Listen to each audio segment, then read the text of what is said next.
Ben, I want you to kind of put on your prediction hat for a Okay. second. I've seen a lot of the new AI technologies coming out now, like Mhm. ChatGPT and Midjourney and stuff like that.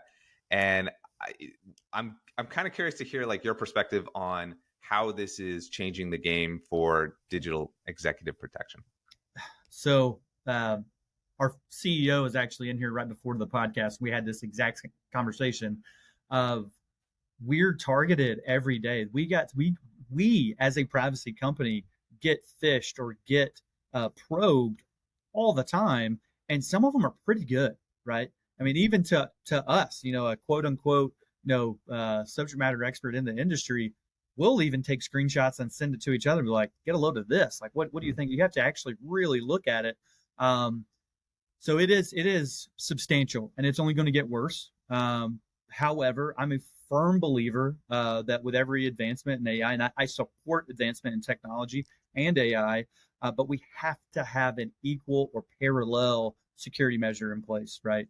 Whether that is education, whether that is newer technology to combat it, or at the end of the day, to kind of come full circle for what we were talking about at the beginning, um, we are the dumbest computer in the room.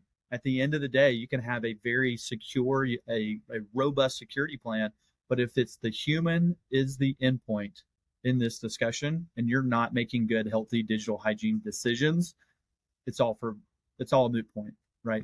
Yeah. And so, developing an education sense, questioning things, saying, "Hey, you get a phone call that is an AI generated voice, hang up, call the actual number, whether the bank, Bank of America, Wells Fargo, whoever it may be, call the actual registered number on the website. Two-factor authentication in real life. A lot of people just think that two-factor is a code or an authentication app on their phone, but in reality, a two-factor can be, hey, my is very trivial and very basic as it may seem. Your CEO could send you a text saying, "Hey, I need you to buy $2,000 worth of Apple gift cards." I think we've all seen that. Anybody, hopefully, the listeners here that'll resonate because we see it all the time. Um, just call your CEO and say, "Hey, did you just ask me for some Apple gift cards?" Right? Enough people have heard about it that's the two factor. That's all you need, right? Just questioning the authenticity of some of the requests of AI is going to be the greatest thing that we can do right now, right? For today, moving forward, just knowing that it's okay to question and ask when it comes to either moving money, um, moving money, or making big changes within an organization, or just spending some of your own money. Yeah, I've been blown away by some of the stuff, and I'm just imagining, like one of the things they talk about with spotting phishing emails, like spelling mistakes or bad Right. grammar. And it's like, man, anyone with ChatGPT now can be reasonably competent at their communication. And so a lot of those Absolutely. old bags and just questioning the stuff that I see online. I know from a reputation management, I saw a famous photo a couple of months ago of Elon Musk, photorealistic Elon Musk hand in hand with the CEO of General Motors on a date. And if you just for 5 seconds, you might think that's real. And now you got to be like everything you see on the Right. internet is a 95%. It's Yeah. probably fake. Anything that's a bit outlandish. Well, it kind of comes back to what I was talking about earlier, the cognitive tunneling, right? So if I can get you to be focused on me, you're never going to question, well, why would he not be on a date with them? But then you start thinking about critical thinking skills, developing those, take a step back, take a breath, and then just question, this doesn't feel right. I Mm. think a client yesterday sent me something where an organization was asking to validate their social security card. You know, no one does that. That's not going to be a thing. No one, and if they are, they will make a point to let you know in other ways, right? You're not going to get an email. No one's going to call you over the phone. There will be an official conduit to get that information.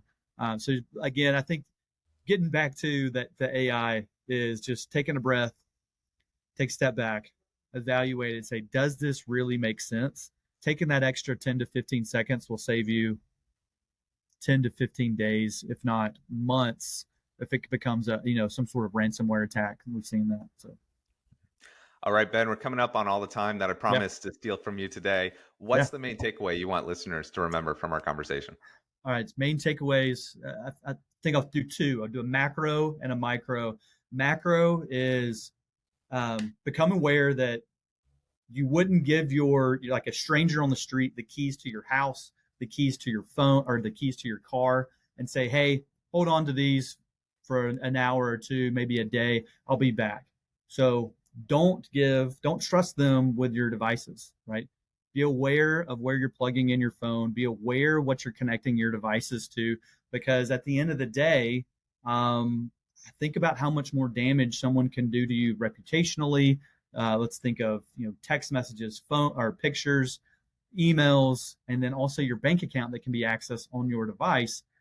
And start treating your devices as if that is your home, because it's your digital home. It's the doorway to your digital home.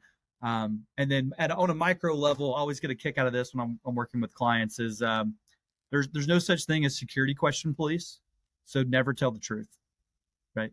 Your mother's maiden name, no one needs to know that. You're not going to get put in jail for lying on security questions.